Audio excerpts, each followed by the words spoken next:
What's going on, guys? It's GBP baby. Welcome back to another video. I hope everybody's doing well, and let's dive straight into things. Hopefully you watched yesterday's video. If you haven't, do go check it out. I do realize that I did make the mistake of thinking this week was non-farm payroll. It is actually next week, which is non-farm payroll, so apologies for that.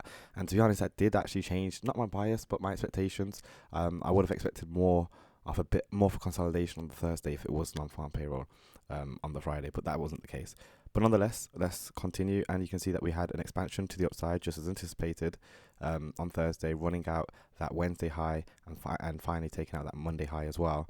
So you can see now that we've ran these stops above the buy side and we're at the end of the week, you can see we started on the week creating the low on the Monday, expanded right through. It's very typical for price to make the high on the Thursday. So with this taken into account, it's very possible that price may want to return back into the range. So I am going to go into Friday with that expectation that it's possible we may simply get a retracement back inside the range.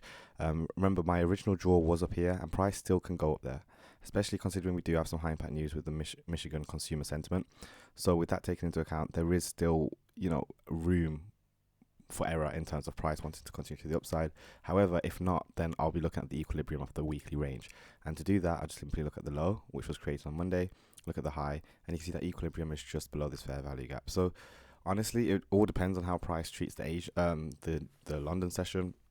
I doubt price is going to be able to continue up into this equilibrium level, just because of how expansive we've been both on Wednesday and Thursday. And then you can also see that Thursday is a little bit more high resistance in terms of us having a classic New York reversal here. So this is kind of indicative of price, wanting to pull back. So, and also, we've got a run on stops within the same day as we ran out these highs, came up, and obviously we're entering that Asia session now. But my point is, it's very possible that price is going to want to start to retrace back into the range.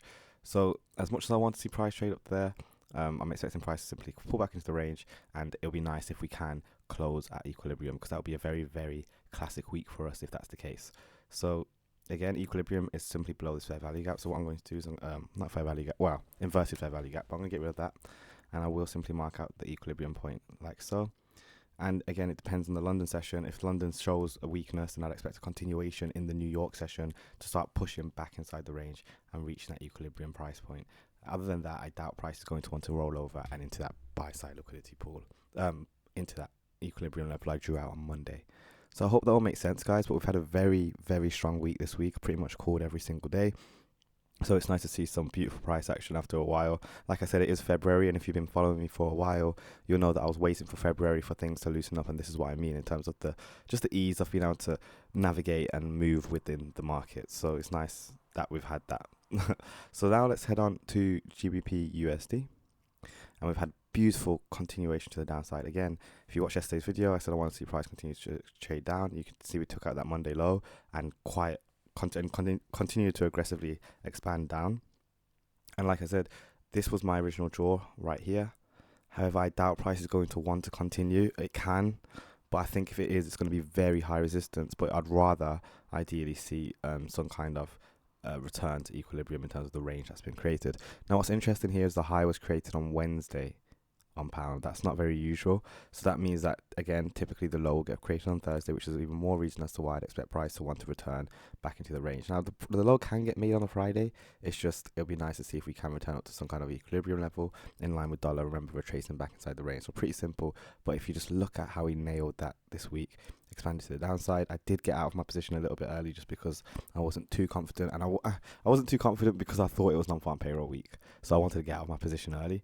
If you watch yesterday's video, you'll see where I entered and exited.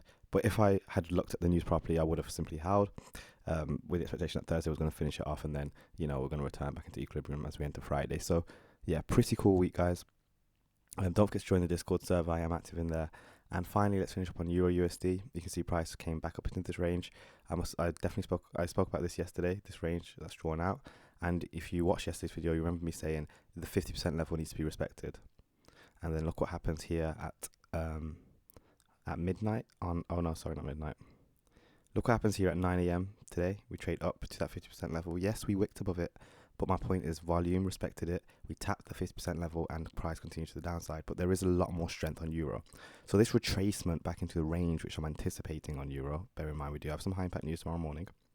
Remember, I'm expecting that the low's been created on Thursday because it's very typical for price to do that. this retracement back that I'm expecting, remember on dollar I want to see price drop down, I want to see pound potentially retrace. Euro is going to be the one to trade because there should essentially arguably be more strength, because you can see how high resistance it is. You can see we've done nowhere near as much expansion as we did on the pound. You can see that we just about took out that Monday low, so they're obviously holding euro. And like I said, it's Friday, it's the end of the week, they're not going to keep sending it down, so the only other way for price to go is up. And in that sense, well, you know, assuming we are on the right side of the market, in that sense I want to see us return to equilibrium. Here it is, so let's get that equilibrium marked out, and I'd like to think a setup will be able to form on the back of the London session at 2 a.m.